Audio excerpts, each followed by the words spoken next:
இன்றைக்கி காலையில் நம்ம வீடியோவில் ஷார்ட்ஸ் பார்த்தவங்களுக்கு தெரிஞ்சிருக்கோம். நம்ம வீட்டில் காலையில் சிலிண்டர் காலி ஆகிடுச்சு. அதனால் சரி கொஞ்சம் வெளிச்சமாக இருக்கும் போதே சமையல் பண்ணிடலாம் சொல்லிவிட்டு காலையில் சாம்பாரையே சூடு பண்ணிவிட்டு அதுக்கப்புறம் இட்லி ஊற்றி வச்சுருந்தேன். அதுக்கப்புறம் பால் காய்ச்சி கெலாக்ஸ் போட்டு குழந்தைங்களுக்குமே கொடுத்துட்டேன். அதுக்கப்புறம் அவங்க சாப்பிட்டு கேப்பில் இன்னும் கொஞ்சம் பால் எடுத்து டீயுமே போட்டுட்டேன். எல்லாமே அடுப்பில் ரொம்ப குயிக்காக ஃபாஸ்ட்டாக ரெடி ஆகிடுச்சு. அனல் வச்சுட்டோம். ஃபஸ்ட்டு எரியும் போது தான் கொஞ்சம் கஷ்டமாக இருந்தது எரிய வைக்கிறதுக்கு. அதுக்கப்புறம் நாங்கள் அதை கொஞ்சம் நல்லா அனல் பற்றி எரிந்ததுக்கப்புறம் சூப்பராக கொஞ்சம் நேரத்துலேயே எல்லாமே ஃபாஸ்ட்டாக ரெடி ஆகிடுச்சு. ஃபஸ்ட்டு இட்லி ஊற்றி வச்சுட்டேன். இட்லி ஊற்றி வச்சு பார்த்திங்கன்னா நல்லா ஒரு 5 நிமிஷத்துக்கு முன்னாடியே இருக்கும், நல்லா வெந்துடுச்சு. ஆனால் இந்த வாட்டி வேகலை, இன்னும் கொஞ்சம் நேரம் ஆகணும். அதுக்கப்புறம் பார்த்திங்கன்னா கொஞ்சம் இருட்டாயிடுச்சு கொஞ்சம் நேரத்துலேயே.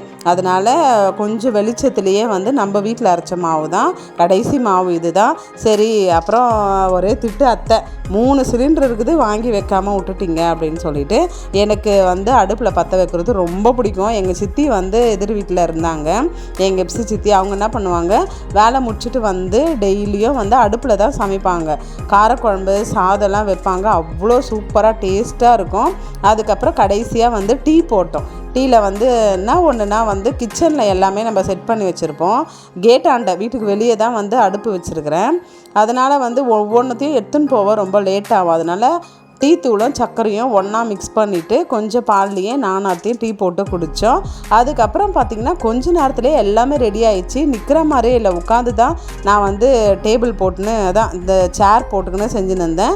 பிளஸ்ஸியும் ஷேரனும் இந்த அடுப்பில் செய்யறது அது எல்லாமே ரொம்ப விரும்புவாங்க. ரொம்ப நாள் கழித்து ஒரு பக்கா கிராமத்து வாழ்க்கை எங்கள் சித்தி ஞாபகம் தான் எனக்கு வந்தது. எப்படி தான் செய்வாங்க தெரியாது. அடுப்பில் சுடு தண்ணி போட்டுருவாங்க, சாப்பாடு வெடிப்பாங்க, அதுக்கப்புறம் குழம்பு முட்டை அவிப்பாங்க, எந்த பொரியல் வேணால் செய்வாங்க. அத்திக்கு சூடாக ரெடி ஆனதும் எனக்கு இப்பயே கொடுத்துரு அப்படின்னு சொல்லிட்டாங்க. அதனால் நானுமே அவங்களுக்கு இட்லி போட்டு சாம்பார் ஊற்றி கொடுத்துட்டோம். சாமிக்கிட்ட சூடாக கொடுத்தேன். அதுக்கப்புறம் ஆறுனதும்மா சூடாக இருக்குது பிடிமா அப்படின்னா அவன் தான் எடுத்துன்னு போயிட்டு அவங்க ஆயா கிட்ட கொடுத்தா. எப்போவுமே அடுப்பில் இது மாதிரிலாம் செய்யும் போது ஜாலியாக இருக்கும். அதை அனுபவிச்சிருந்தால் மட்டும்தான் தெரியும். இது மாதிரி கூட்டாஞ்சோறு மாதிரி எங்கள் அத்தை பாரு குறிக்கார வாழ்க்கை மாதிரி இருக்குது, குருவிக்காரங்களாம் இப்படி தான் எல்லாமே செஞ்சு சாப்பிடுவாங்க, க்ளீனாக இருக்குது, அதெல்லாம் பார்க்க மாட்டாங்க அப்படின்ட்டு. இப்போவுமே நான் க்ளீனாக தானே செஞ்சு கொடுத்துருக்குறேன் அப்படின்னு சொல்லிட்டு பேசினிருந்தோம். ஈவினிங் இது மாதிரி ஒன்றா உட்காந்து ஜாலியாக சிரிச்சுக்கின்னு பேசிக்கின்னு நம்ம அடுப்பில் செஞ்சது இன்னும் சூப்பராக இருந்தது. கடைசியாக ஃபஸ்ட்டு காலையில் சாம்பாரை சூடு பண்ணி ஒரு ஹாட் பாக்ஸில் ஊற்றி வச்சுட்டேன். அப்புறம் இட்லி ஹாட் பாக்ஸில் போட்டு வச்சுட்டு எப்படியும் 8 மணி 9 மணி அப்படி தான் சாப்பிடுவாங்க பசங்க. நாளைக்கு சர்ச்சு 7 மணிக்கெலாம் சீக்கிரமாக எழுந்துக்கணும். ஆனால் நம்ம எவ்வளோ தான் சொன்னாலும் அவங்க தூங்குகிற டைம் அந்த 10 மணி தான். அதனால் சீக்கிரமாக கிளம்பணும் அப்படின்னு நான் சொல்லின்னு இருந்தேன். எல்லாருக்கும் இப்போவே போட்டு கொடுத்துட்டேன். எல்லாருமே சாப்பிட்டாங்க. நீங்கள் எல்லோரும் சாப்பிட்டீங்களா? சமையல்லாம் முடிஞ்சிச்சா? தொடர்ந்து நம்ம பாப்பு ஃபேமிலி சேனலை லைக் பண்ணுங்கள், ஷேர் பண்ணுங்கள், கமெண்ட் பண்ணுங்கள்.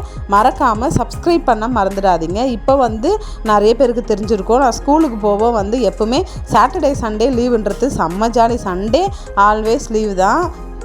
பிளஸ்ஸிக்கு ஷேரனுக்கு சிலிண்டர் வரவே கூடாது அப்படின்னு 2 பேருமே சொல்கிறாங்கம்மா. நாளைக்கும் நம்ம அடுப்புலையே செய்யலாமான்ட்டு ஒரு நாள் அடுப்பில் செய்கிறதே நம்மளால் முடியல. அதுக்குள்ளே டயானா அவங்க டீம் எல்லாரும் தூங்க போயிட்டாங்க. அவங்க கரெக்டாக நம்ம யாருமே அவங்கள உள்ளே விடவே வேணாம், அவங்களே போயிடுவாங்க. இந்த அடுப்பு நான் தண்ணி ஊற்றி அணைச்சிருந்தேன். ஆனால் மறுபடியும் அது கொஞ்சம் நேரம் கழித்து மறுபடியும் எரியுது. மறுபடியும் தண்ணி ஊற்றி நல்லா அணைச்சிட்டு இன்றைக்கான வேலைகள் எல்லாத்தையும் முடிச்சாச்சு. இப்போ அப்போ தான் நினச்சேன், பாட்டிங்களாம் நம்ம ஆயா தாத்தாலாம் அடுப்புலையே எவ்வளோ பேருக்கு செஞ்சுருப்பாங்க அப்படின்ட்டு. அந்த பழைய நினைவுகள்லாம் நிறைய வந்தது. Thank you to all. மறக்காமல் சப்ஸ்கிரைப் பண்ணுங்கள்.